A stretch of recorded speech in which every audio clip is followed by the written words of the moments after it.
For 4 years, I slept in a freezing garage because my son-in-law treated me like a useless burden and forced me out of my own house.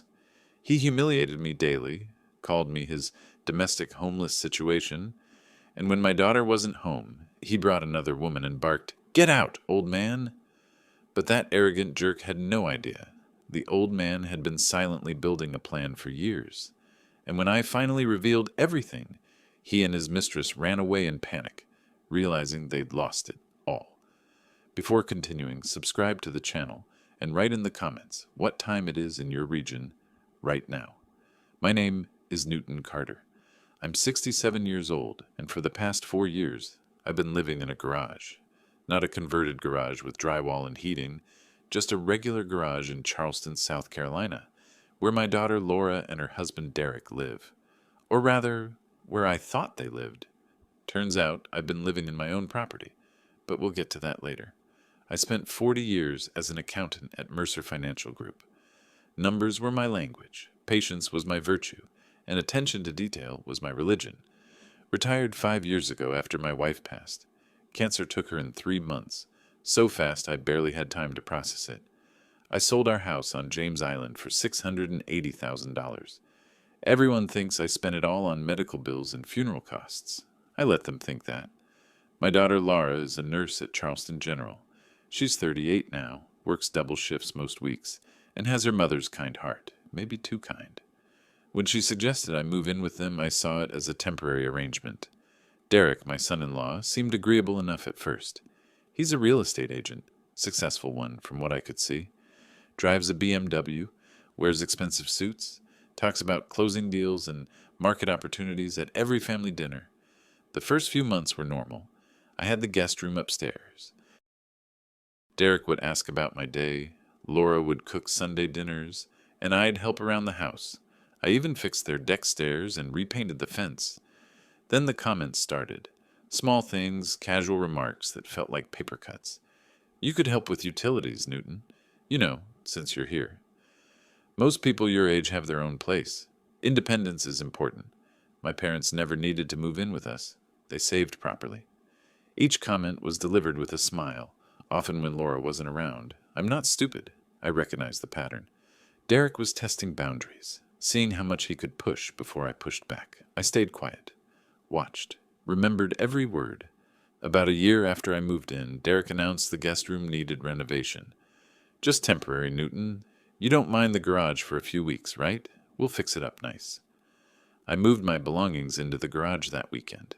The renovation never happened. The guest room became Derek's home office, complete with a leather chair that cost more than my monthly pension. The garage became my world. A fold-out cot, a small space heater that barely worked in winter, and a lamp I bought at Goodwill for $3. I kept my clothes in cardboard boxes. I washed up in the small bathroom attached to the garage. A toilet and sink, nothing more.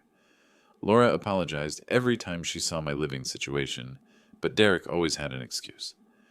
The contractor keeps rescheduling. Materials are delayed. Maybe next month. I learned to disappear. Wake up at 5:30 before they're awake. Make instant coffee on the hot plate I bought. Read the newspaper, actual paper, because Derek made comments about me using their internet. I'd leave for the day, spend time at the public library, play chess at the park, return after 8 when they'd finished dinner. I wasn't invited to eat with them anymore. That privilege ended about 6 months into the garage arrangement. Derek's contempt grew bolder.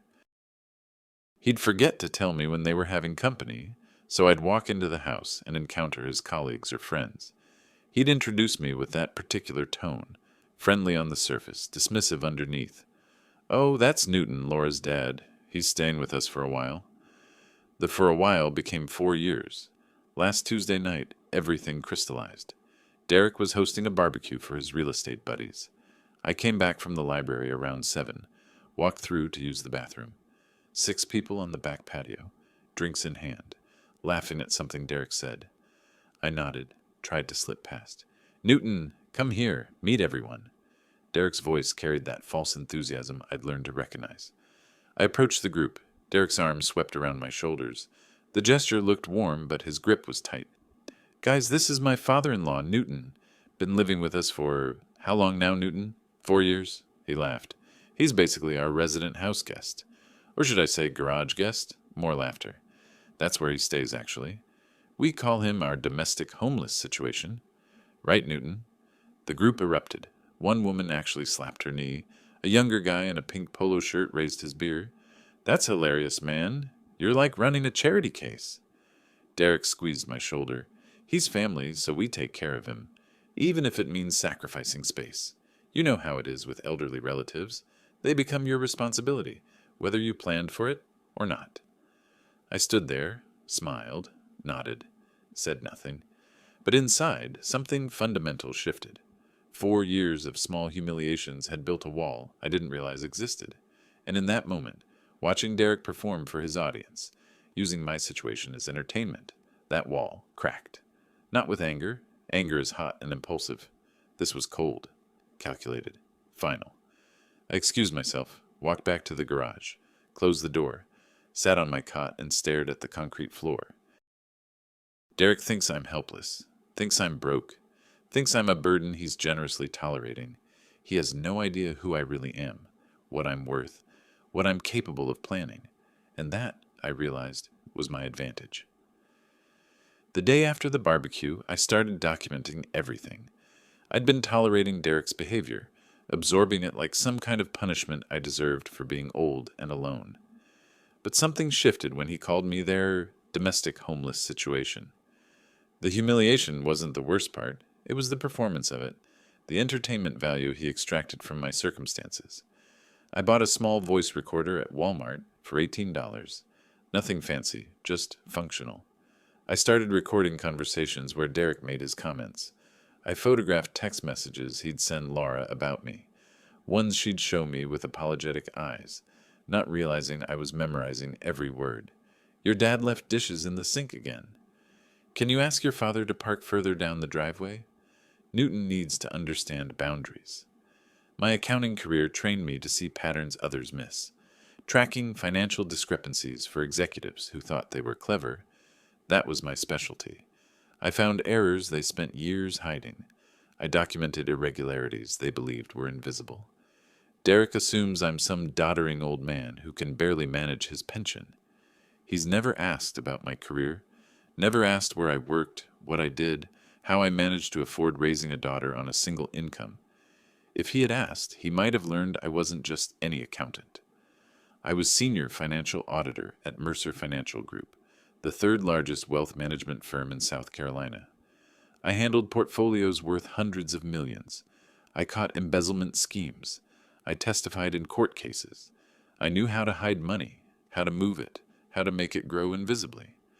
When my wife died and I sold our house, I didn't waste that $680,000. I invested it, diversified it, grew it.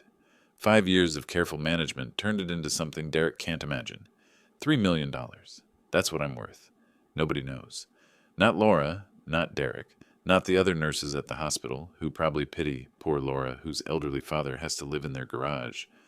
I dress in clothes from Goodwill. I use a phone from 2012. I complain about the price of coffee.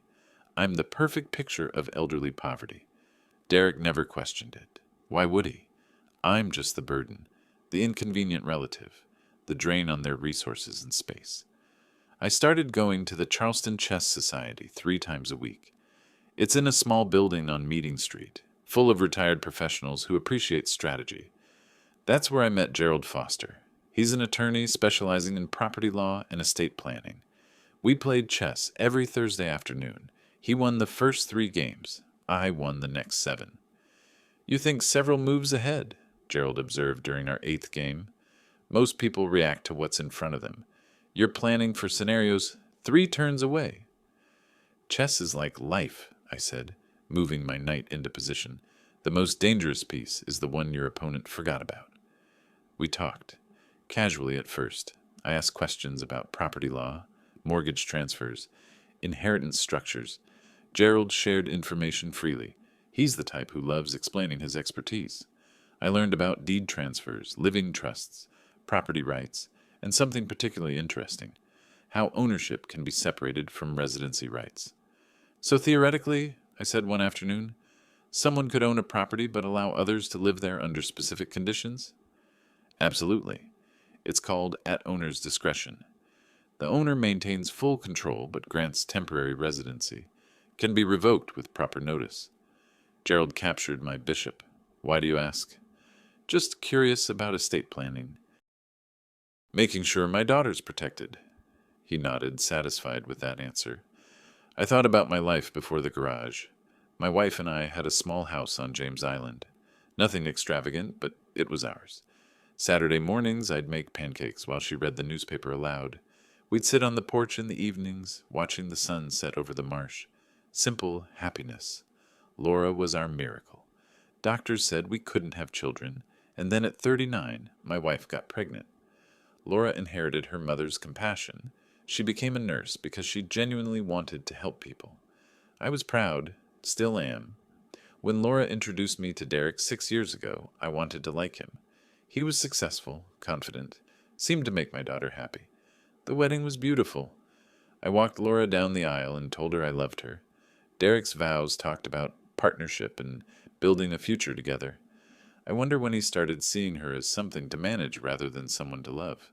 The change was gradual. First year of marriage, Derek was attentive. Second year, he started working longer hours. Third year, the comments about Laura's weight, her salary, her friends. By the time I moved in, he was treating her like an employee who wasn't meeting expectations. But Laura loves him, or thinks she does, or is too exhausted to imagine an alternative. I was in the garage 3 nights ago when I heard Derek on the phone. His voice carried through the thin walls. He wasn't trying to be quiet. Another year, maybe 2, he said. Then we'll move him into one of those cheap assisted living places. Laura won't fight it. She feels guilty, but she's practical. The old man's not getting any younger. A pause. Laughter. Yeah, exactly. Why should we sacrifice our space forever? My buddy knows a place out past Somerville. $800 a month, shared rooms. Newton can make friends with other broke retirees. Another pause. Laura won't dare object. She knows we're doing him a favor. Besides, I'll frame it as what's best for his health, or some garbage. She'll convince herself it's the right thing. I sat on my cot after that call, stared at the concrete wall, listened to my own breathing. Derek plans to dump me in a facility where I'd share a room with a stranger, spend my final years in institutional mediocrity, all while sitting on $3 million he doesn't know exists. The irony would be funny if it wasn't so enraging. But anger is useless. Anger makes mistakes. Cold calculation, though, that wins wars. I'm not helpless. I'm not broke. I'm not the burden Derek thinks I am.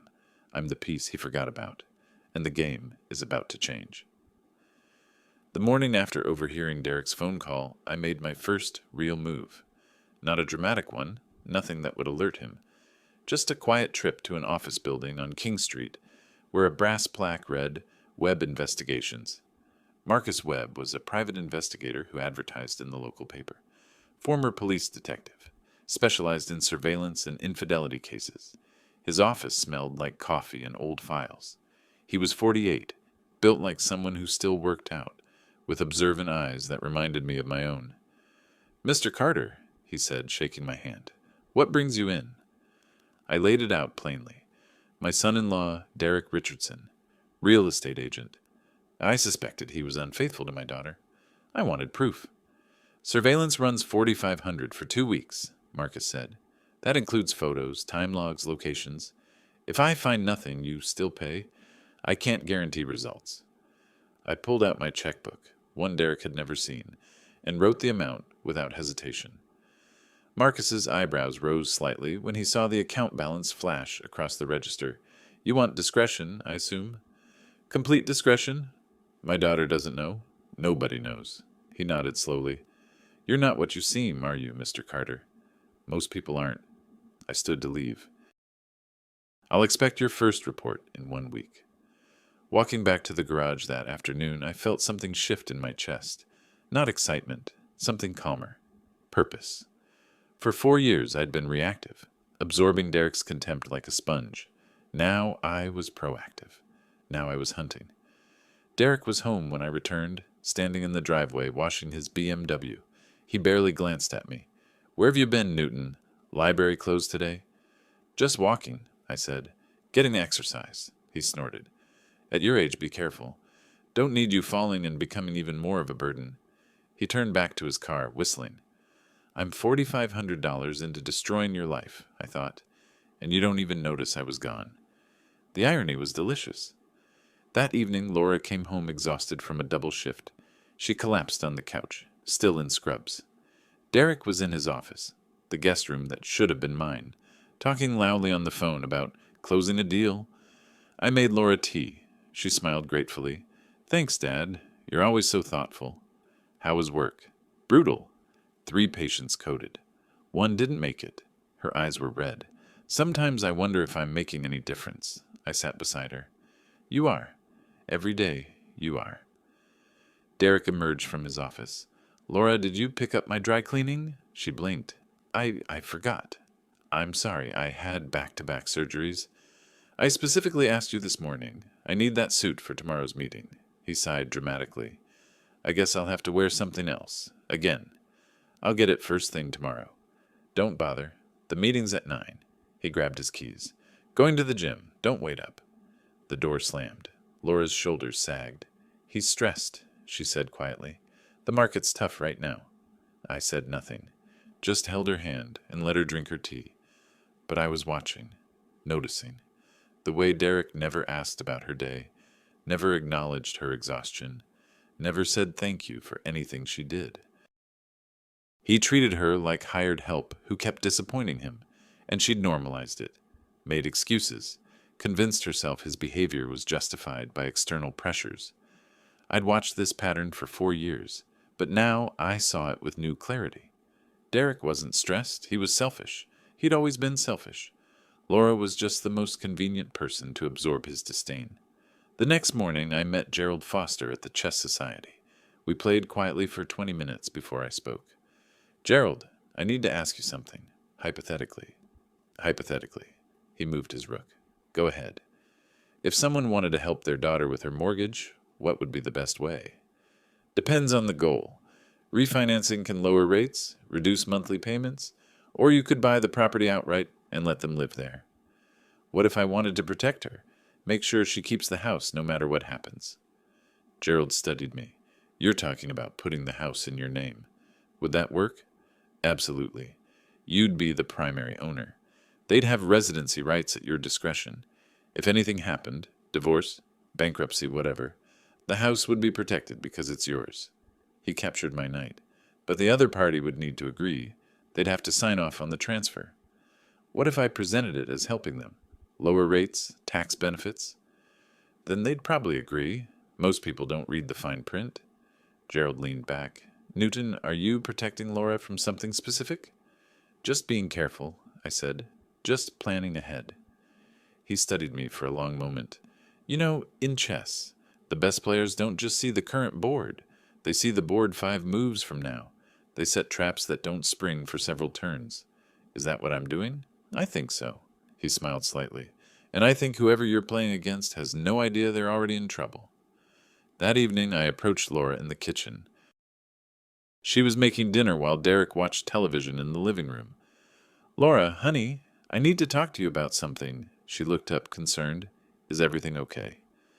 "I've been thinking about your mortgage, the interest rate you're paying." I pulled out a bank statement, one showing $50,000. "I have some savings, more than I need. I want to help you refinance, lower your payments." Her eyes widened. "Dad, where did you get—" I thought. "I've been careful with my pension, invested wisely. I don't need much living in the garage." That last part had an edge I couldn't quite hide. "Let me do this for you. Please." Tears filled her eyes. "Dad, I can't take your money." "You're not taking it. I'm investing it in your future, in your security." I squeezed her hand. "Your mother would want me to take care of you." She hugged me, sobbing into my shoulder. "Thank you. Thank you so much." Derek appeared in the doorway. "What's going on?" Laura turned to him, beaming. "Dad wants to help us with the mortgage. He has savings we didn't know about. $50,000. I watched Derek's face carefully. Surprise, then calculation, then something that looked almost like respect, but not quite. more like reassessment, as if I'd transformed from worthless burden to potentially useful resource. That's generous, Newton. He came closer. But are you sure? That's a lot of money at your age. I'm sure. I've already spoken to an attorney about the process. Gerald Foster. He specializes in property law. He says we can restructure everything, get you a much better rate, could save you $8,000 a year in payments and taxes. Derek's eyes lit up at that number. 8,000. At least. Gerald's office is on Broad Street. I can set up a meeting. Do it, Derek said immediately. Then catching himself, I mean, that would be wonderful. Thank you, Newton. He actually patted my shoulder. The same shoulder he'd gripped while calling me their domestic homeless situation. I smiled, happy to help family. The meeting happened 3 days later. Gerald's office was professional, impressive. He laid out the refinancing proposal with charts and numbers. Derek leaned forward, absorbed in the figures showing lower monthly payments, tax advantages, improved cash flow. The only requirement, Gerald said smoothly, is that Newton becomes the primary owner, for tax purposes and to facilitate the transfer. You'll retain full residency rights, of course. Primary owner? Derek frowned. What does that mean exactly? It means the deed is in Newton's name, but you live there as residents. It's standard for family transfers like this. The tax benefits only work if he's the legal owner. Derek looked at me. I kept my expression neutral, slightly confused, as if I didn't fully understand the legal complexities either. And we can live there as long as we want? Derek asked. As long as Newton permits it, yes. But given he's doing this to help you, I can't imagine that would be an issue. Gerald smiled. Unless you plan on mistreating him? Derek laughed. Of course not. He's family. The documents were prepared. Derek signed without reading beyond the first page. I watched his pen move across signature lines, making everything official, making the house mine. Laura signed too, trusting completely. Thank you, Dad. This is incredible. Anything for you, Princess, I said. We left Gerald's office. Derek was already on his phone, probably calculating how to spend the money they'd save monthly. Laura squeezed my arm. You're the best father anyone could ask for. If only you knew, I thought. If only you knew what I just did. That night, Marcus Webb called. Mr. Carter, I have something. Can we meet tomorrow? The library, 2 o'clock. He arrived carrying a manila envelope. Inside were photographs. Derek sitting at an outdoor cafe, Magnolias on East Bay Street. Across from him, a woman in her 30s. Attractive, blonde, laughing at something he said. They were holding hands across the table. Vanessa Monroe, Marcus said, works at the same real estate agency as your son-in-law. These were taken yesterday afternoon. He told his office he was showing properties. He was with her for 2 hours. I studied the photos. Derek's expression was one I'd never seen him wear around Laura. Relaxed, genuine, happy. Interesting, I said quietly. Continue surveillance. I want to know how often they meet, where they go, everything. Marcus nodded. You're building a case. I'm building insurance. I slid the photos back into the envelope. Thank you, Marcus. Walking home, I felt the weight of the envelope in my bag, physical proof of Derek's betrayal. But I wasn't ready to use it yet. Laura wasn't ready to see it. She'd defend him, make excuses, blame herself. No. She needed to see his true nature herself. She needed undeniable proof that I couldn't provide, proof that would come from his own actions. I was patient. I could wait. That evening, Derek was home early. He called me into the living room with unusual warmth. Newton, sit down. I want to talk to you. I sat, wary. Look, I know I've been hard on you sometimes. The garage situation, it's not ideal. But you understand, space is tight, and we're doing our best. He smiled.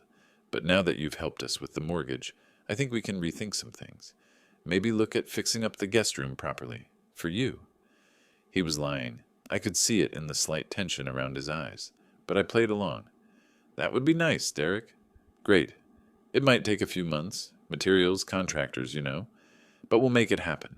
He stood, satisfied with himself. Oh, and Newton, your father can't even pay his own phone bill, he said, loud enough for Laura to hear in the kitchen. Then quieter, just to me.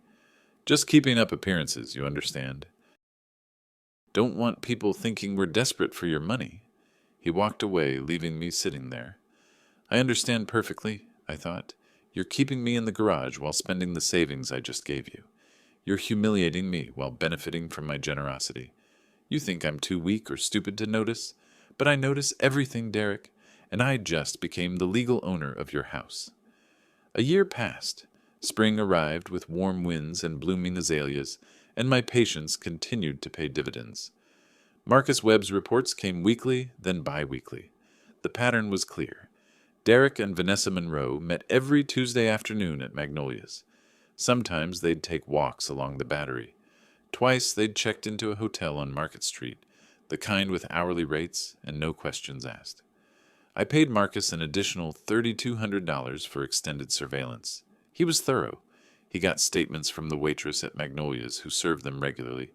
He photographed receipts Derek left behind. Meals charged to a credit card I knew was supposed to be for business expenses.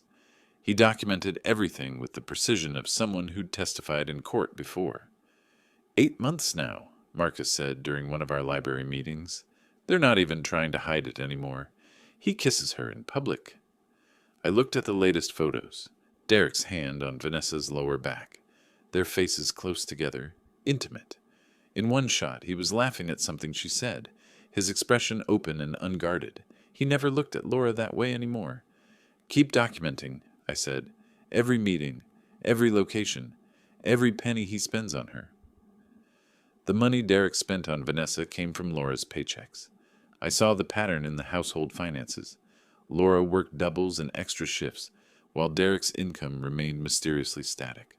He talked about big deals constantly, but the mortgage payment always came from Laura's account. Now that the mortgage was lower thanks to my help, Derek had even more of her money to spend elsewhere, on Vanessa specifically.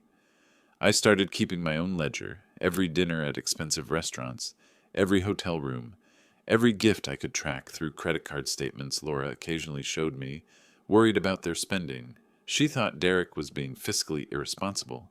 She had no idea he was being unfaithful. The total after 8 months was $34,600, spent on another woman while my daughter worked herself to exhaustion. But I said nothing. I waited. I documented. I planned. At home, Derek's behavior toward me worsened. The promise about fixing the guest room never materialized. Of course it didn't. Instead, he created new rules. I wasn't allowed to enter the main house after 9 p.m. I couldn't use the main refrigerator, only the small mini-fridge he'd relegated to the garage, for my convenience. I had to park my old Toyota at the far end of the driveway so it wouldn't bring down the property's appearance. Laura apologized constantly. "It's just temporary, Dad. Derek's under a lot of pressure at work." Always excuses, always justifications. She'd learned to accept the unacceptable, one small compromise at a time. I watched Derek transform from merely dismissive to openly contemptuous. He'd make Laura cry over minor things, forgetting to pick up his dry cleaning, buying the wrong brand of coffee, working late when he wanted dinner ready. Then he'd leave for evening appointments that I knew were actually meetings with Vanessa. The manipulation was textbook. Undermine her confidence. Make her grateful for scraps of affection. Keep her too exhausted and demoralized to question anything. It was working. Laura was a shadow of the vibrant woman she'd been when she married him. But Derek made one critical mistake. He thought I was invisible, irrelevant, too old and too poor to matter. He stopped even pretending to respect me. One evening I overheard him on the phone in his office. His voice carried through the thin walls. He wasn't trying to be quiet. "Vanessa, baby, I know. Just a little longer." A pause. "The old man did us a favor with that mortgage thing. Freed up cash flow. Laura's bringing in good money now that she's working more." Another pause. "No, she doesn't suspect anything. She's too tired to notice what I'm doing." Laughter. "The plan's simple. Another year, maybe 18 months. I'll have enough capital to start my own agency. Then I file for divorce. Take the house. It's in her father's name, but I've got residency rights, and Laura won't fight me. She's too soft. I'll get the business assets, cash out, and you and I can start fresh." My hands clenched around the voice recorder I'd hidden near his office door. The old man? Once we divorce, He's Laura's problem. She can move into some apartment with him. I'll be free of both of them. Another pause. Yeah, I'll play nice until then. String them along. Meanwhile, we build our nest egg. The call ended. I retrieved my recorder and returned to the garage. So that was Derek's plan. Use my money to improve his cash flow. Use Laura's income to fund his affair. Then divorce her, take what he could, and start over with Vanessa. And he thought I'd just disappear. Become Laura's burden again. The audacity was almost impressive. I sat on my cot that night, calculating. Derek wanted to start his own real estate agency. That would require capital, licensing fees, office space, marketing, operating expenses. Easily $150,000 to start properly. He was planning to ask Laura for the money, or manipulate her into supporting him somehow. She'd do it too. She always supported his ambitions, even when they came at her expense, unless I offered first. The next morning I mentioned it casually at breakfast. Laura was eating toast before her shift. Derek was reading something on his phone. Derek, how's work going? Still at the agency? He looked up, surprised I'd initiated conversation. Fine. Why? Just curious. I've been reading about real estate markets. Seems like independent agencies are doing well. Have you ever thought about starting your own? His eyes sharpened with interest. Actually, yeah, I've been considering it. What's stopping you? Capital. Starting an agency from scratch costs money. Probably $150,000 to do it right. I nodded thoughtfully. That's a lot. Yeah, we don't have that kind of cash available right now. I let the silence stretch. Then, I might be able to help. Not the full amount, but I have some retirement funds. Maybe $80,000. Derek's entire posture changed. He sat forward. Newton, are you serious? I'd want it structured properly. A loan with interest. Favorable terms for family, of course. 7% over 3 years. But official, with a promissory note. Everything legal. That would be incredible. Derek was already calculating. I could see it in his eyes. With $80,000, I could get started. Build from there. Let me talk to Gerald. He can draw up the paperwork. You'd really do this? For a moment, Derek almost looked grateful, almost looked human. Your family, I said simply. I want to see you succeed. Laura beamed. Dad, that's so generous. 2 weeks later, Derek signed the promissory note. Gerald had prepared it meticulously. Standard terms, $80,000, 7% annual interest, 3-year repayment schedule. But buried in Section 7, subsection 3, was a clause Derek didn't bother reading. In case of default or breach of family trust, full amount becomes immediately due with 18% penalty rate. Family trust was delightfully vague. Gerald had explained it would give me wide latitude to declare default if Derek's behavior warranted it. Like if he cheated on Laura? I'd asked. That would certainly qualify as breaching family trust, Gerald had said with a slight smile. Derek signed happily. He saw me as a convenient ATM, nothing more. An old fool giving away his retirement savings. He had no idea I was tightening the noose around his neck. Marcus Webb delivered his final comprehensive report in late spring. Derek and Vanessa had been together for 8 months. They met twice, weekly, minimum. They'd discussed moving in together. They'd talked about Derek leaving Laura. There's more, Marcus said, sliding another document across the table. I followed him to an attorney's office last week, divorce attorney. Derek's consulting about how to protect his assets in a split. What did he tell the attorney? That he wants to keep the house, doesn't realize it's in your name now, wants to retain business assets, wants minimal alimony. He actually said, and I quote, "My wife doesn't contribute much financially, so she shouldn't expect much." I felt my jaw tighten. Laura worked doubles and put every paycheck into their joint account. She'd supported Derek's career for years, and now he was telling lawyers she doesn't contribute much. There's one more thing, Marcus said quietly. He told the attorney that once you die, his words, the house would presumably go to Laura, and then he'd have claim to half its value in the divorce. He's literally factoring your death into his financial planning. I sat very still, processing. Derek wasn't just betraying Laura. He was calculating how to profit from my death. planning his exit strategy around the assumption that I'd conveniently die soon and he could cash out. Thank you, Marcus. This is exactly what I needed. What are you planning, Mr. Carter? Justice, I said simply. I'm planning justice. I walked home slowly that afternoon. The pieces were in place. The house was mine. I'd loaned Derek $80,000 with a breach of trust clause. I had 8 months of documented infidelity. I had recordings of him planning to abandon Laura. All I needed now was patience and the right moment. That evening, Derek came home excited. Newton, the business license came through. I'm officially opening Richardson Realty next month. Congratulations, I said. Couldn't have done it without you, old man. He actually hugged me, brief, performative, but he did it. You're all right, you know that? I'm the old man who owns your house and holds $80,000 of your debt with a breach clause you didn't read, I thought. I'm the old man who knows about Vanessa and your divorce plans and your calculations about my death. But I just smiled and said, Happy to help, Derek. He walked away, whistling, confident, secure in his cleverness, and that's when I understood exactly how to make him pay for everything. The game wasn't changing anymore. The game was already over. Derek just didn't know it yet. 2 years. That's how long I let Derek think he was winning. Richardson Realty opened that fall and immediately started making money.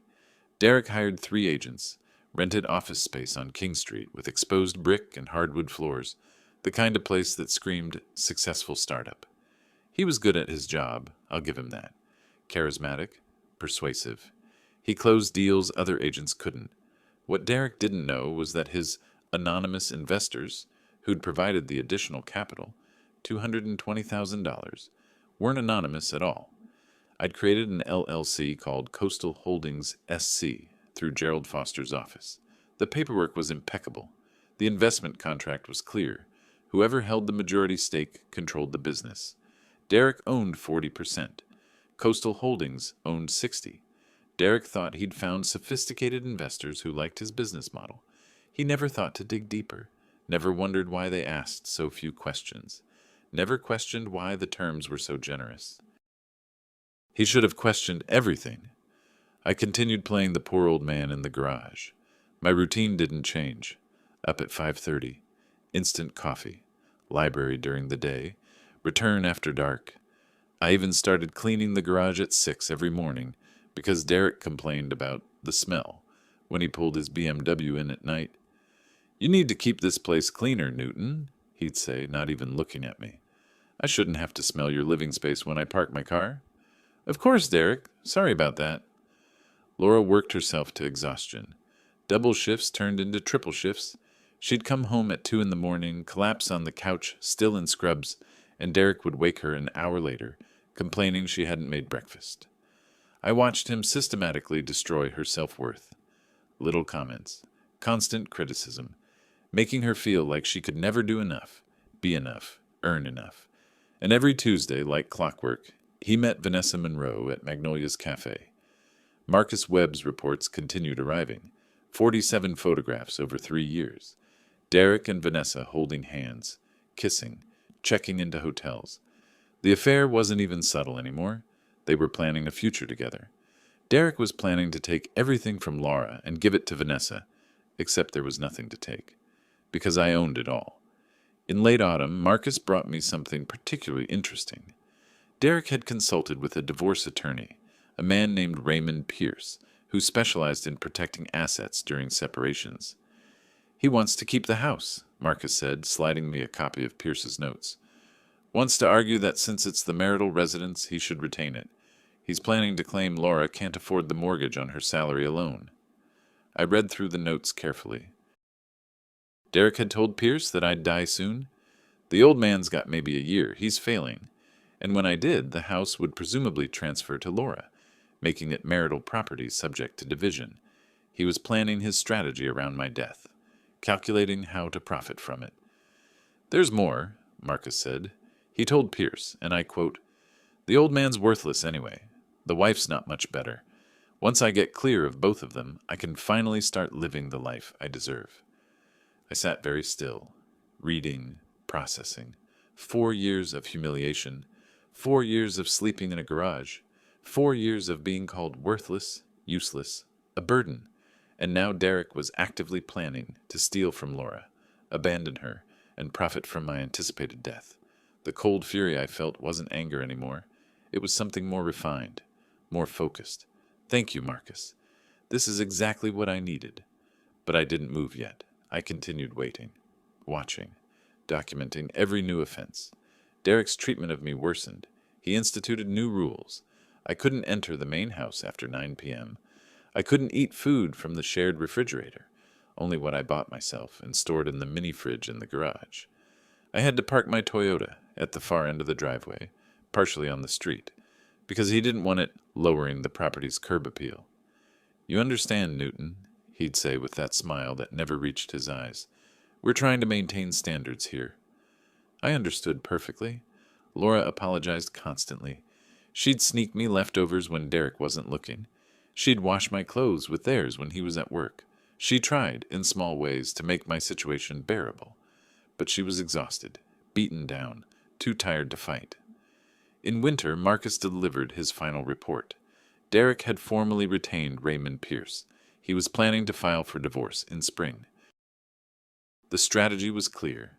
Claim the house through residency rights, take the business assets, leave Laura with minimal alimony because she has nursing income and no dependents. Derek had calculated everything, how much he could take, how little he could leave, how quickly he could rebuild with Vanessa. He'd thought of everything, except me. That's the last report, Mr. Carter, Marcus said, unless you need continued surveillance. No, I have everything I need now. I paid him the final installment, $12,500 total over 3 years, worth every penny. Thank you, Marcus. You've been thorough. What are you going to do? I'm going to wait for the right moment, and then I'm going to show Derek exactly who I am. Spring arrived. Derek's agency was thriving. He'd just closed a deal on a waterfront property, 5% commission on $2 million, $100,000 to his agency, $40,000 to him personally. He celebrated by taking Vanessa to Charleston's most expensive restaurant, charged it to his business entertainment card, the one funded by Laura's paychecks.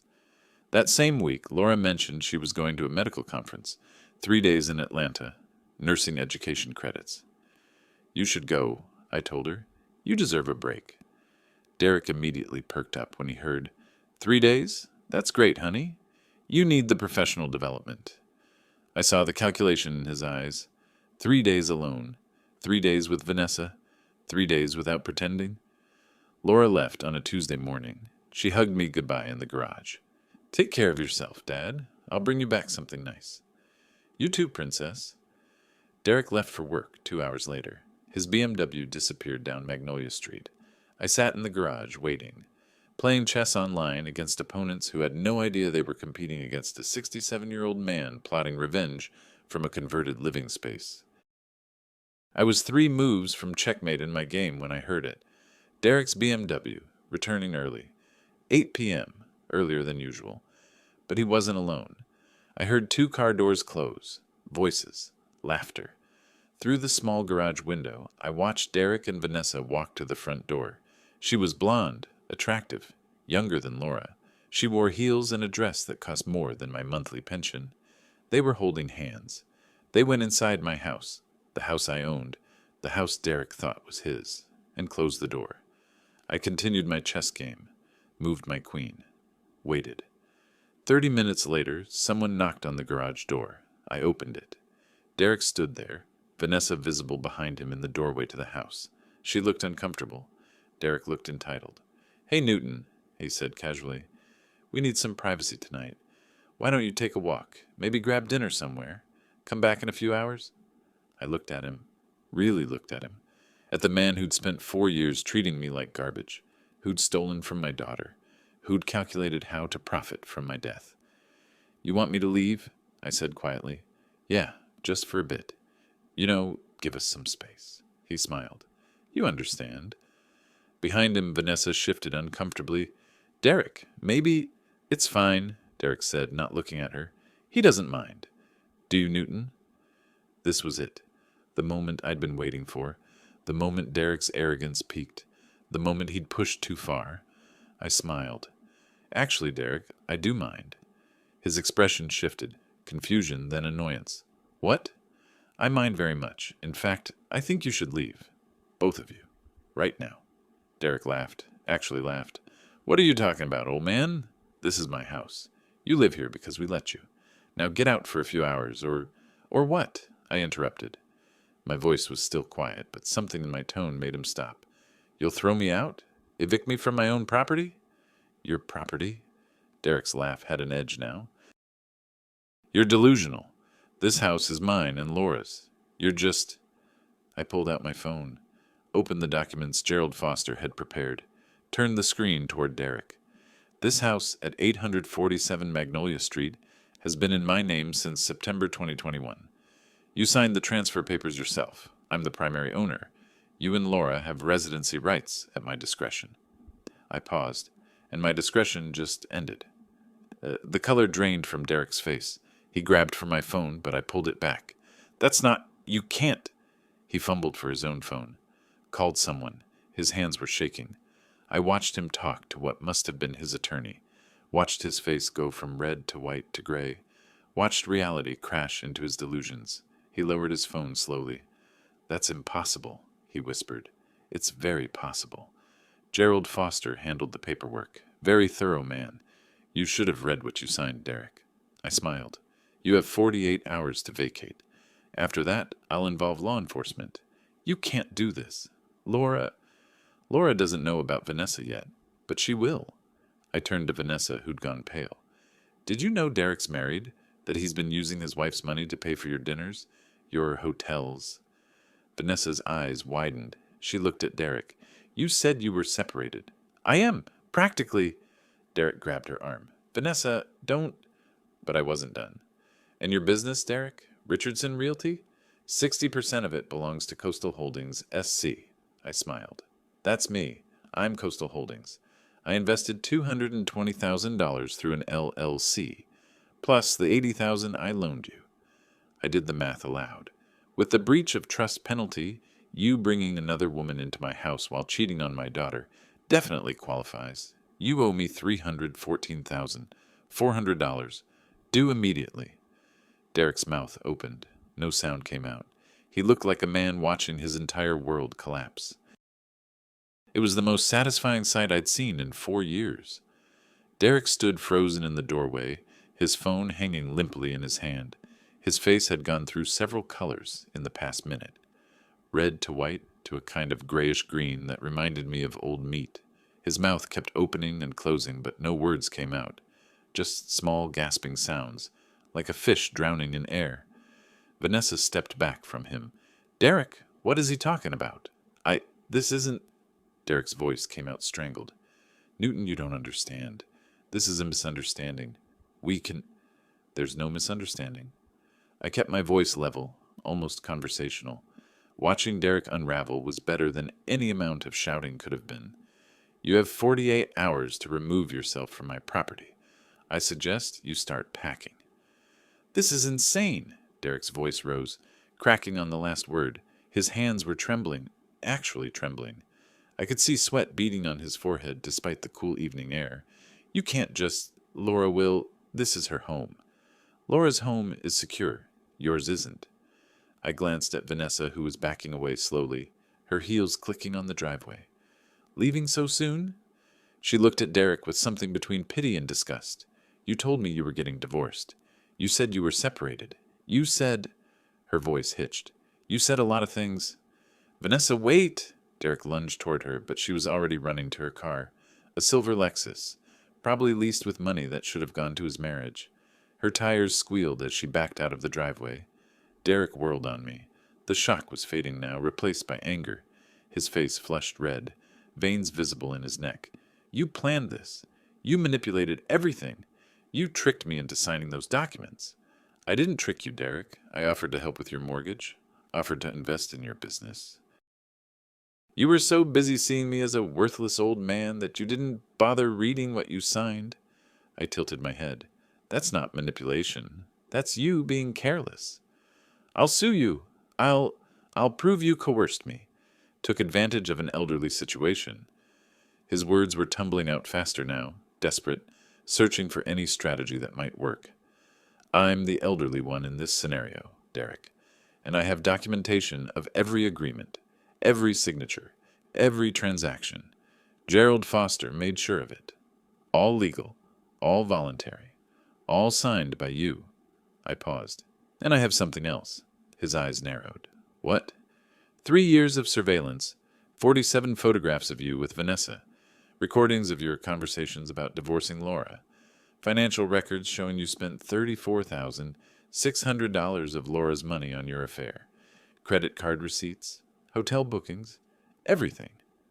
Derek's face went white again. His legs seemed to buckle slightly, and he grabbed the doorframe for support. You've been watching me? That's illegal. Invasion of privacy. Following someone in public spaces isn't illegal, Derek. You should know that. You're in real estate. Location matters. I smiled. And having a private investigator document a spouse's infidelity in a state where adultery affects divorce settlements? That's just prudent planning. Laura doesn't. She won't. He was breathing hard now, almost hyperventilating. She loves me. She won't believe you. She'll believe the photographs. She'll believe the credit card statements. She'll believe the recording I have of you telling your divorce attorney that she's worthless and you want to leave her with nothing. I watched him carefully. She'll especially believe the recording from tonight, when you brought another woman into our home and told me to get out. Derek's hands went to his hair, gripping it. His eyes were wild now, darting around like he was looking for an escape route that didn't exist. This can't be happening. This can't. I've worked so hard. The business is finally successful. I have plans. Vanessa just saw who you really are. She's not coming back. I checked my watch. You now have 47 hours and 52 minutes to vacate. I suggest you start organizing your belongings.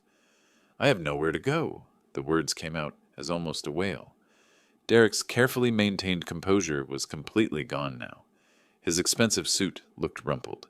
His hair stood up where he'd been gripping it. He looked like a man watching his entire life burn down. I can't afford. The business isn't liquid. All my capital is tied up in my business, I corrected. 60% mine. Your 40% doesn't give you borrowing power, Derek.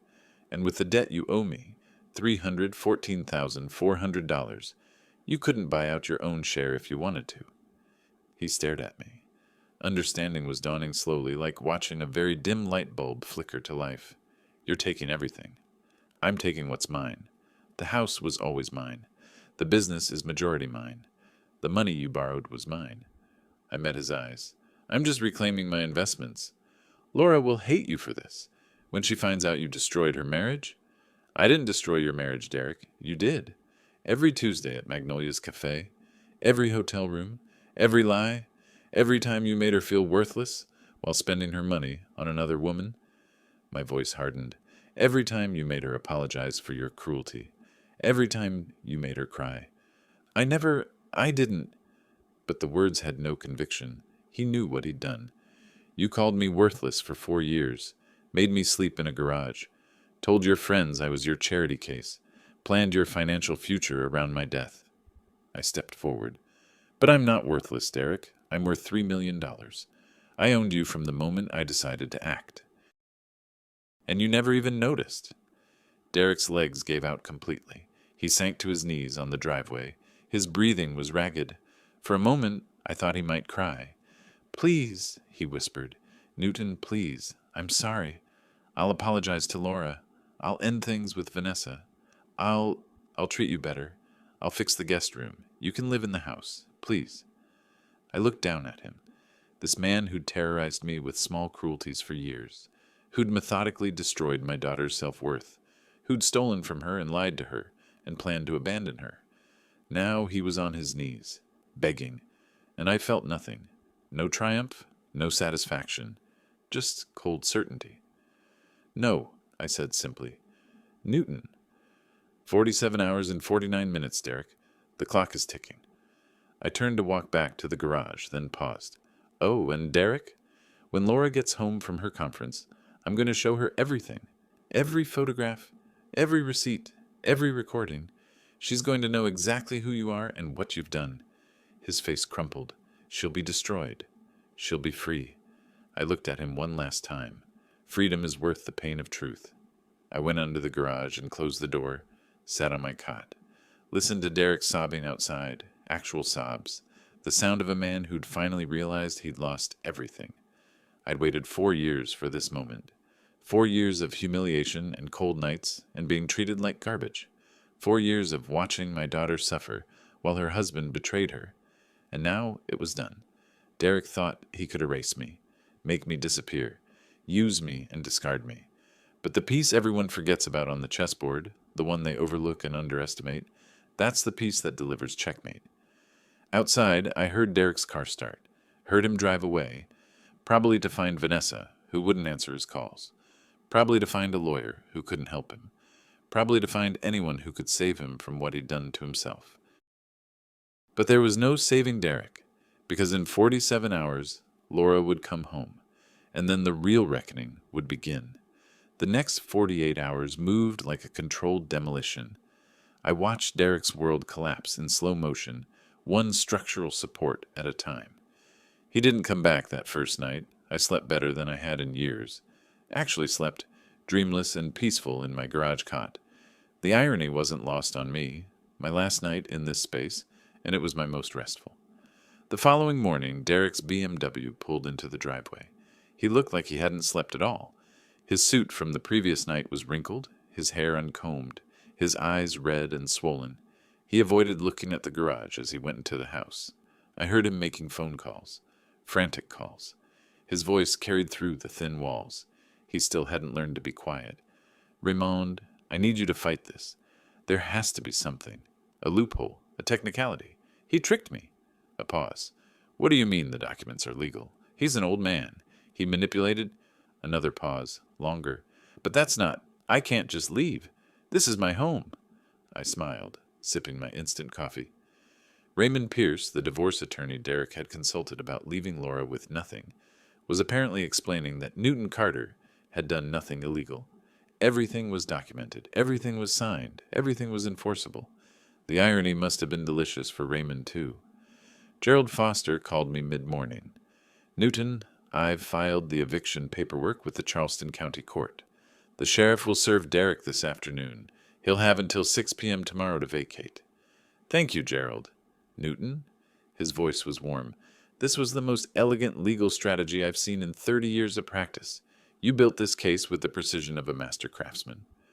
"I just followed the law," I said. Derek forgot that laws apply to everyone, including him. That afternoon, a sheriff's deputy arrived. I watched from the garage window as Derek opened the door, his face going pale as the deputy handed him the official eviction notice.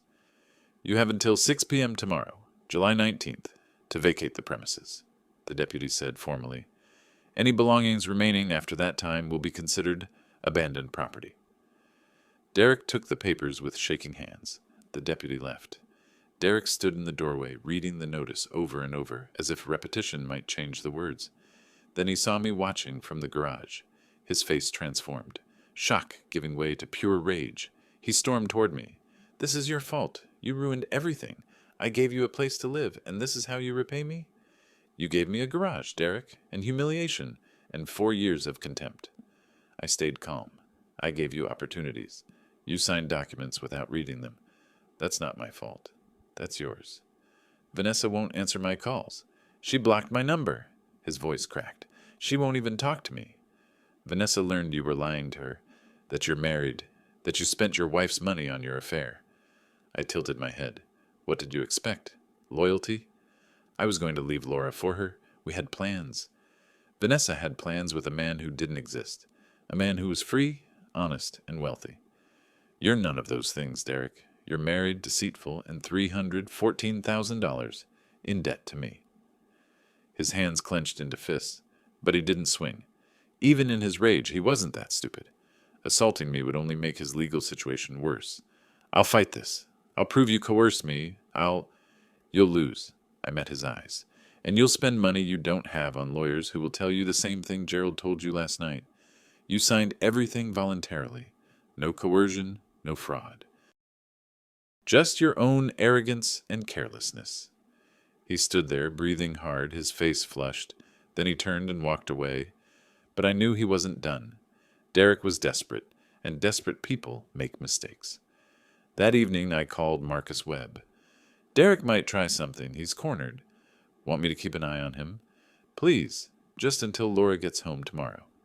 Marcus called back an hour later. He tried to access Vanessa's apartment. The doorman turned him away. Then he drove to her sister's house. Apparently that's where she's staying. She called the police. They gave him a warning about harassment. Derek was spiraling, losing control, making exactly the kind of mistakes I'd anticipated. The next morning, Laura's flight landed. She'd texted me that she'd be home by 11. Derek knew this, too. I heard him packing frantically in the house, throwing things into suitcases and boxes. He was trying to leave before she arrived, trying to avoid the confrontation. But I had other plans. When Laura's Uber pulled up at 10:45, Derek was still inside, hastily packing his BMW. He froze when he saw her get out of the car. I was waiting on the front steps. "Dad?" Laura's smile faded when she saw my expression. "What's wrong? Is everything okay?" "Come inside, honey. We need to talk." Derek emerged from the house, 2 suitcases in hand. He looked at Laura, then at me, and his face showed pure panic. "Laura, let me explain." "Don't," I said quietly. "Don't say a word yet." I led Laura into the living room. Derek followed, dropping his suitcases. He looked like a man being led to execution. I'd prepared everything. A thick folder on the coffee table. 3 years of documentation. I opened it slowly, methodically, the way I used to present audit findings to corporate boards. "Laura, I need you to look at something." The first photograph showed Derek and Vanessa at Magnolia's Cafe, holding hands across the table. Laura picked it up, her hands trembling. "Dad, what is this?" "Keep looking." More photographs, dozens of them. Different days, different locations. Derek and Vanessa kissing outside a hotel, walking along the Battery, his hand on her lower back at a restaurant. Laura's breathing became shallow. "Derek? It's not... I can explain." Derek's voice was desperate. "Don't interrupt," I said. "There's more." Credit card statements, highlighted in yellow.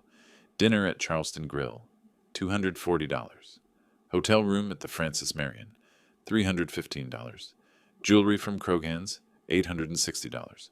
All charged to the card funded by Laura's nursing paychecks. $34,600, I said quietly. "That's how much he spent on her over 3 years. Your money, Laura, while you worked double shifts." Laura's face was white. She looked at Derek, and I saw something break behind her eyes. 3 years? "Laura, please. I was confused. I didn't know what I wanted." "There's more," I said.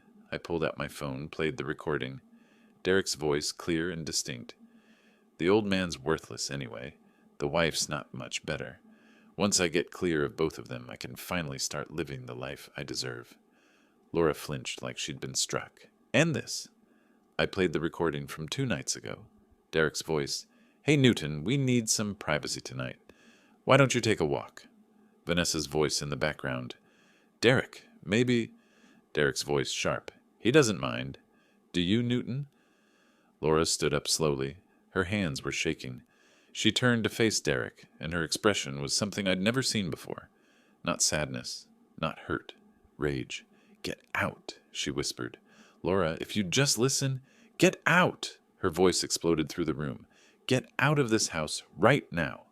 This is my home, our home. You can't just... It's not your home." I stood up. "It's mine. Has been since September 2021. You're here because I allowed it, and now I'm revoking that permission." "You have..." I checked my watch. 6 hours and 20 minutes to remove your belongings." Derek's face crumpled. He looked at Laura, at me, back at Laura. "Please, Princess, please. I made mistakes. I can change. We can go to counseling. We can..." "Don't you dare call me that." Laura's voice shook. "Don't you dare. That's what my father calls me. You called me worthless. You spent my money on another woman. You brought her into our home." She pointed at the door. "Get out." Derek grabbed for her arm. "Laura..." "Touch her and I call the police," I said coldly. "Assault and trespassing. You're already on thin ice, Derek. Don't make it worse." His hand dropped. He stood there, defeated, diminished. Then he grabbed his suitcases and walked out. Through the window, I watched him load his BMW. He kept looking back at the house, as if hoping Laura would run out and stop him. She didn't. His taillights disappeared down Magnolia Street. Laura collapsed onto the couch, sobbing.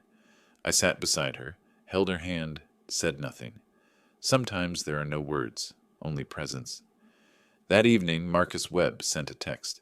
Derek checked into a motel on Highway 17. Extended stay, $800 monthly. He tried calling Vanessa again. Still blocked. I texted back. Thanks. Keep me posted. Gerald Foster called.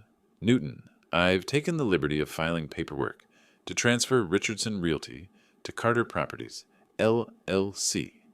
You own 60%, and with Derek's breach of the promissory note, you're entitled to seize the remaining 40% to satisfy the debt. The business is entirely yours now. What happens to Derek's clients? They stay with the business. I've already contacted a property manager, Michelle Torres. She's experienced, professional. She can run the agency while you maintain ownership.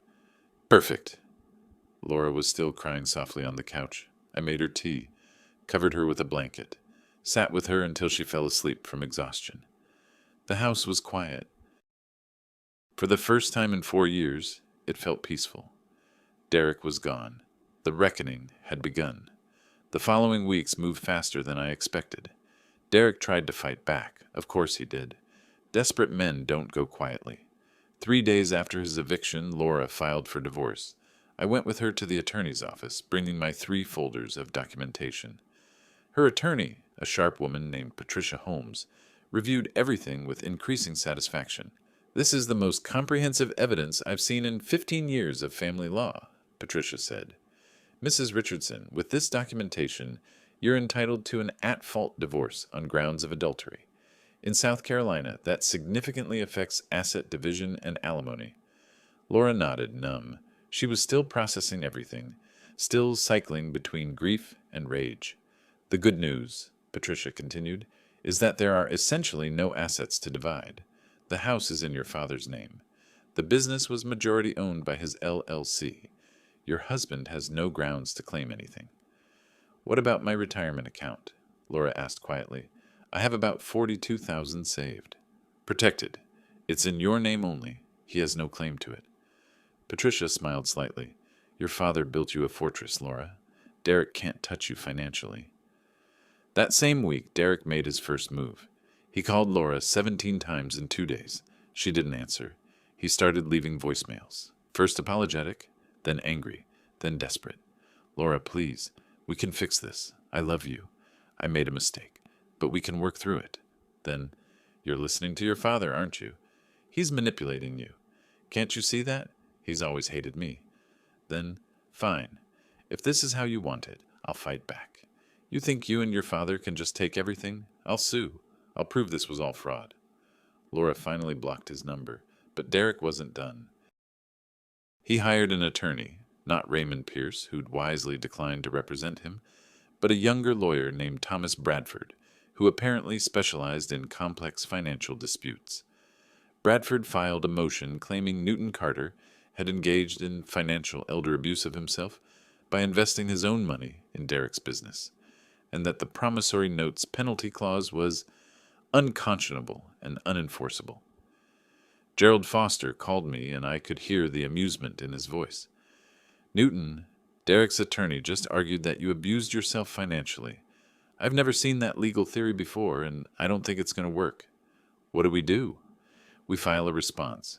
Show the court that every transaction was legitimate, documented, and entered into voluntarily. Show that Derek is a real estate professional who should have understood the contracts he signed. Show that the penalty clause is standard in commercial lending. The hearing was scheduled for early September. In the meantime, Derek escalated. He showed up at Laura's hospital. Security escorted him out when he tried to approach her during her shift. He sent her flowers. She threw them away. He sent letters. She returned them unopened. He tried to contact me directly, showing up at the chess club one Thursday afternoon. Marcus Webb had warned me he might try this, so I was prepared. Newton, please. Derek looked terrible. His suit was rumpled, his face unshaven. Just talk to me. 5 minutes. We have nothing to discuss, Derek. I'm sorry. For everything. I treated you terribly. I know that. I was arrogant and cruel, and I deserve what happened. His voice broke.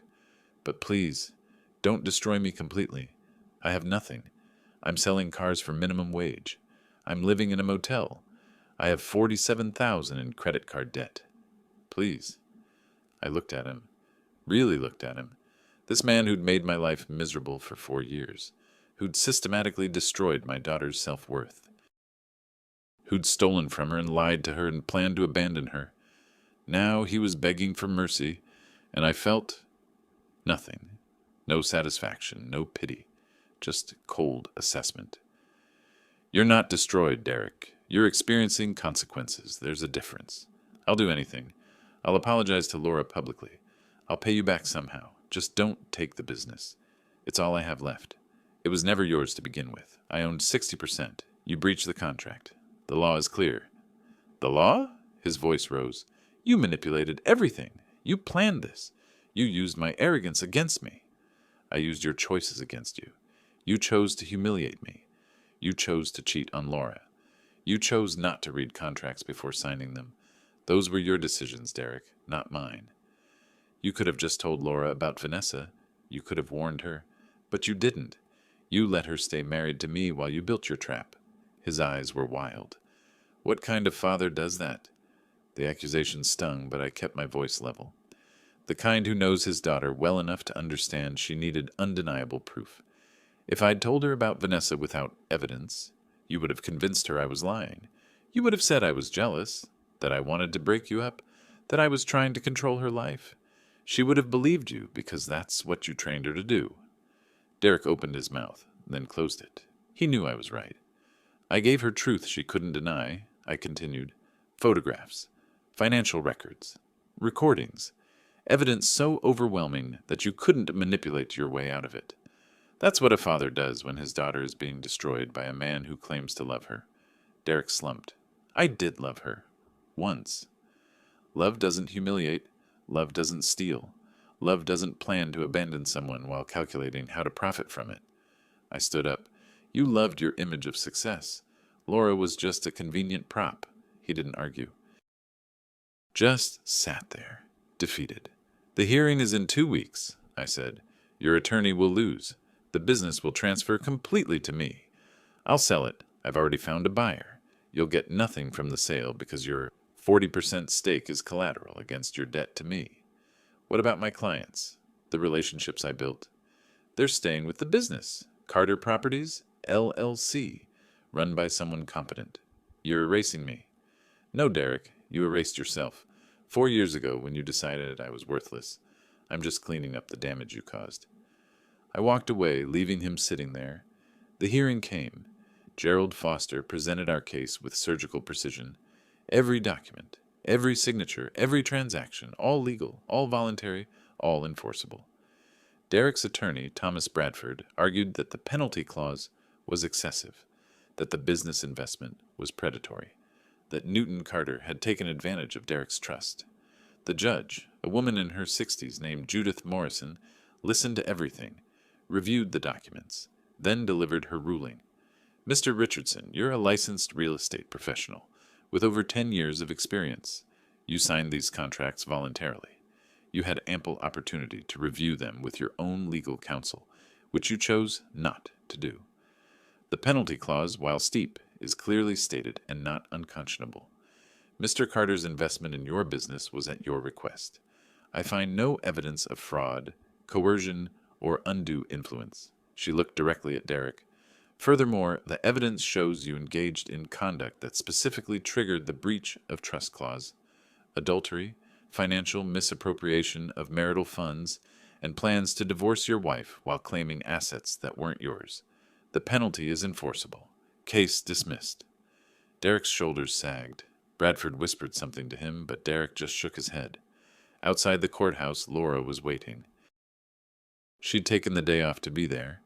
Is it over? She asked. It's over, I said. She hugged me tightly. Thank you, Dad, for everything, for protecting me, for being patient, for not giving up on me. Never, Princess, never. That evening, I sold Richardson Realty to Michelle Torres for $540,000. After subtracting Derek's debt and my initial investments, I cleared a modest profit, enough to cover Marcus Webb's fees, Gerald Foster's legal bills, and Laura's therapy sessions. The money wasn't the point. It never had been. Justice was the point. Derek sent one final text message that night. Not to me, to Laura. She showed it to me. I'm leaving Charleston, going to Atlanta, starting over. I'm sorry for everything. I hope someday you can forgive me. Laura deleted it without responding. Do you forgive him? I asked. No, she said quietly. Maybe someday, but not today. Today I'm just glad he's gone. We sat on the porch, the real porch, not the garage, and watched the sunset over Charleston. 4 years in a garage. 4 years of humiliation and cold nights and being called worthless. But I'd won. Not because I'd destroyed Derek, though I had, but because I'd saved Laura. And that was always the real victory. The weeks after the hearing passed in a strange, peaceful rhythm. Laura and I settled into a new life, one without Derek's presence poisoning every interaction, every decision, every moment. Laura's divorce was finalized 45 days after filing. Patricia Holmes had done exceptional work. The settlement was straightforward. Derek got nothing. No house? That was mine. No business. I'd sold it. No alimony. His infidelity and financial misconduct eliminated any claim.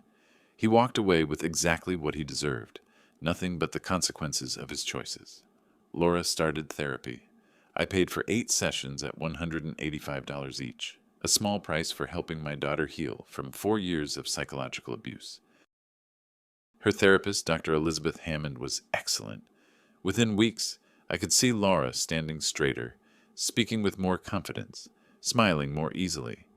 She said Derek was a textbook narcissist, Laura told me one evening, that the humiliation, the isolation, the constant criticism, it was all designed to make me dependent on his approval, to make me feel lucky he stayed with me at all.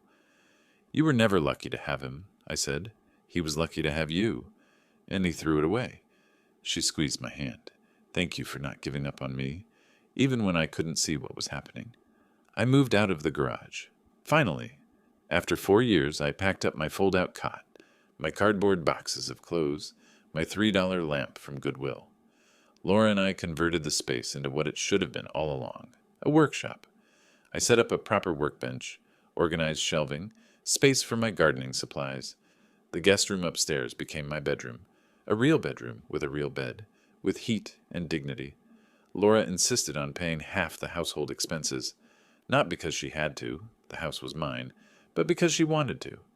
As equals, she said, not as dependent daughter and rescuer father, as partners sharing a home.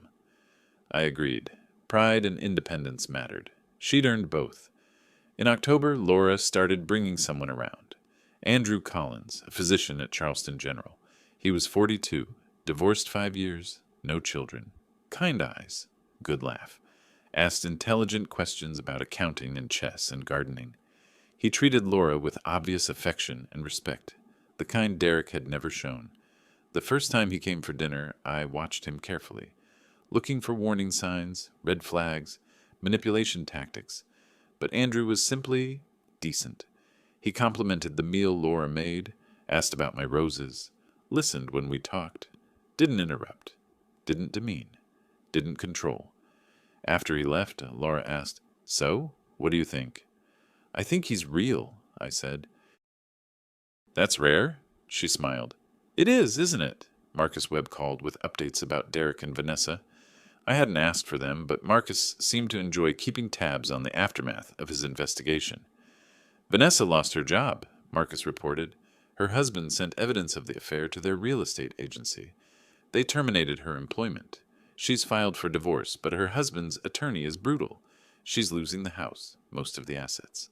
Last I heard, she's working as a bartender, living with her mother in North Charleston. And Derek? Still in Atlanta, still selling cars at that dealership. He's got $47,000 in credit card debt, maxed out trying to fund his lifestyle while the business collapsed. Plus $12,000 he owes his attorney, Bradford, who's threatening to sue for unpaid fees." Marcus paused. "He's been writing to you? Letters? You've been getting them?" "4 so far. I haven't opened any. He's desperate, wants forgiveness, wants you to cancel his debt, wants another chance. He'll be waiting a long time, I said. I met Gerald Foster at the chess club one Thursday afternoon. It had become tradition, our weekly game, our quiet conversation. I paid him his final fee, $12,500 for 4 years of legal work, worth every penny. This was the cleanest operation I've ever seen, Gerald said, moving his bishop. Not a single loophole, not one vulnerability for appeal. You built a legal fortress, Newton. Derek never had a chance. He had chances. He chose not to take them. I captured his bishop. He chose not to read contracts, not to treat people decently, not to value what he had. Did you know from the beginning how it would end? No. I knew I wanted to protect Laura and punish Derek, but I didn't know if it would work. I just kept building, one piece at a time, each move setting up the next. I smiled. Like chess. Gerald laughed. The most dangerous piece is the one your opponent forgets about. Exactly. That evening I sat on the porch, the real porch, not the garage, drinking coffee, watching my roses bloom in the autumn sun. 4 years ago I couldn't enter this house after 9 p.m., couldn't eat from the refrigerator, had to park my car on the street, was called worthless, useless, a burden. Now I owned the house, owned my dignity, owned my future. Laura came out, sat beside me. Dad, Andrew invited us both to dinner this weekend, his place. He wants to cook for us. She hesitated. Would you come? Of course, Princess. She leaned her head on my shoulder. I haven't heard you call me that in so long. I never stopped thinking it. I just couldn't say it. Not while Derek was destroying you. You saved me? She whispered. You saved yourself. I just gave you the truth you needed to see. We sat quietly, watching the sun set over Charleston. The house at 847 Magnolia Street felt peaceful. Finally, Derek had called this place his home, but it had never been his. It was always mine, always Laura's. He'd just been a temporary tenant who overstayed his welcome. And now he was gone. The final correspondence from Derek arrived in late autumn. Not a letter this time, an email forwarded to me by Gerald Foster. Derek had tried one last desperate move, hiring a new attorney in Atlanta to threaten legal action for intentional infliction of emotional distress and tortious interference with business relationships. Gerald forwarded his response to Derek's attorney, a detailed, devastating breakdown of exactly why Derek would lose, every claim meticulously refuted, with documentation, precedent, and Derek's own signed agreements. The letter concluded, furthermore, any frivolous lawsuit will result in sanctions against your client and additional fees, which Mr. Richardson clearly cannot afford, given his current debt of $47,000 in credit cards and $12,000 to his previous counsel. I advise you to counsel your client to accept the consequences of his actions and move forward with his life. Derek's attorney withdrew the threat within 2 days. I sat in my study, the room that Derek had once used as his home office, the guest room he'd stolen from me, and wrote Derek one final message. Short, definitive. You received exactly what you deserved. Do not contact me or my daughter again. I sent it, blocked his email, blocked his number, erased him from every contact list, every connection, every remaining thread that tied him to our lives. Marcus Webb called one last time. Newton, thought you'd want to know. Derek moved again, left Atlanta. He's managing a warehouse somewhere in the suburbs now, living with a roommate to split rent.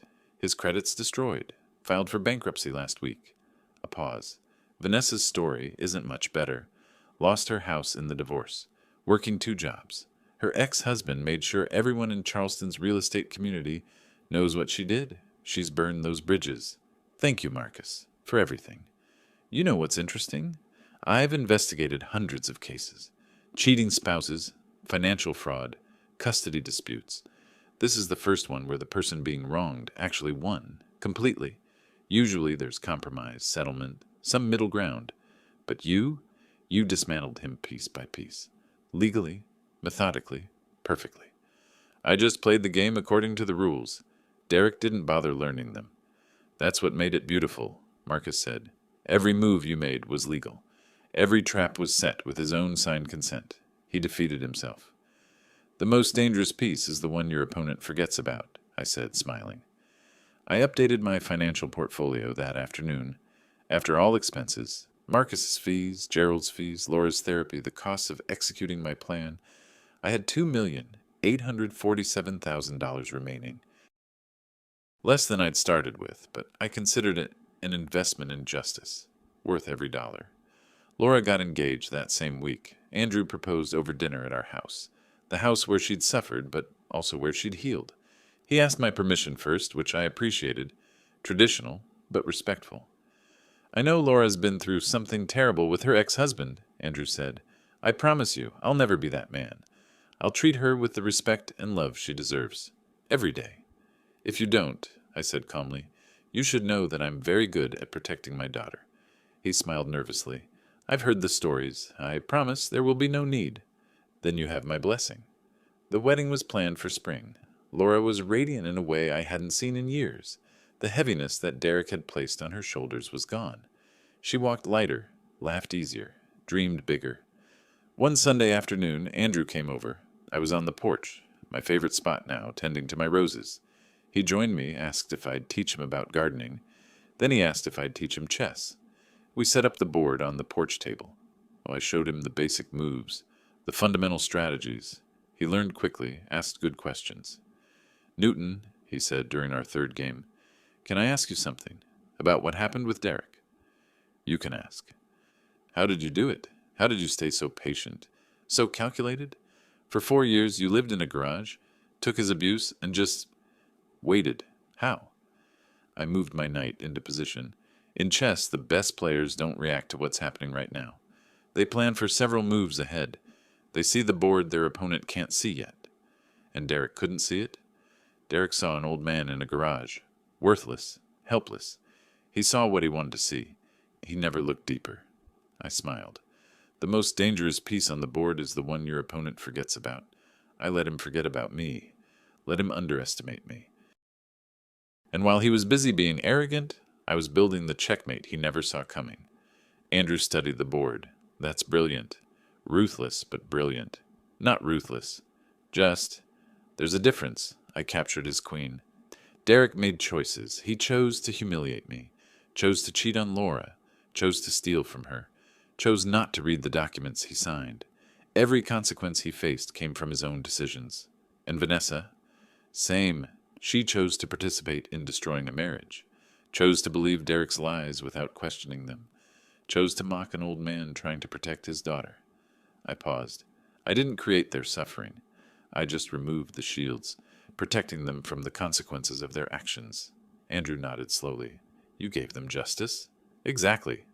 We finished the game. I won, naturally, but Andrew was improving. As he prepared to leave, he said, Thank you for trusting me with Laura. I know what she went through. I promise I'll never give you reason to play chess against me. I shook his hand. I believe you.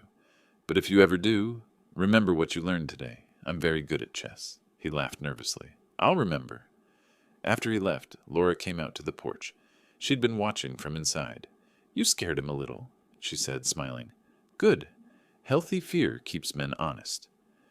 She sat beside me, looking at the garden I'd cultivated, the house I'd protected, the life we'd rebuilt. Dad, I've been thinking about everything that happened. About Derek. About how you waited so long to act. Having regrets? No. The opposite. She turned to face me. I understand now why you didn't tell me about Vanessa earlier, why you let me see Derek's true nature on my own. If you'd just told me, I would have defended him, made excuses, convinced myself you were exaggerating or misunderstanding. I know, but by waiting, by gathering undeniable proof, you made it impossible for me to lie to myself. You forced me to see reality. It hurt more at the time, but... She smiled. It freed me completely. I can't doubt what I saw with my own eyes. I can't second-guess my decision. I know absolutely that I made the right choice. That was always the goal, I said. Not revenge, liberation. You got both. I did, I admitted, and I don't regret it. That evening I received notification from Gerald Foster. Derek had sent his 14th letter, this one to Gerald's office, trying to circumvent my blocks.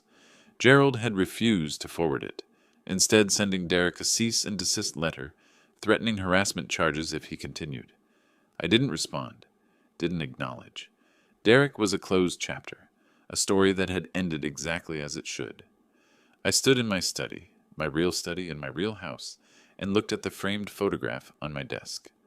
Laura and me taken a week earlier on the porch, both of us smiling, actually smiling. 4 years in a garage, I said quietly to myself, but I won the game. I closed the financial folders, turned off the desk lamp, walked outside to tend my roses in the fading autumn light. The house at 847 Magnolia Street was quiet, peaceful, mine. Derek had tried to erase me, make me disappear, turn me into nothing. But the piece everyone forgets on the chessboard, the one they overlook and underestimate, that's the piece that delivers checkmate. And I had delivered it perfectly. The story was over. Justice was served. Life moved forward. Some men learn humility, the easy way, through wisdom and compassion. Derek learned it the hard way, through consequences and loss. Either way, the lesson was taught, and I could finally rest. If you like this story, please like this video, subscribe to the channel, and share your impressions of this story in the comments. To listen to the next story, click on the box on the left. Thank you for watching.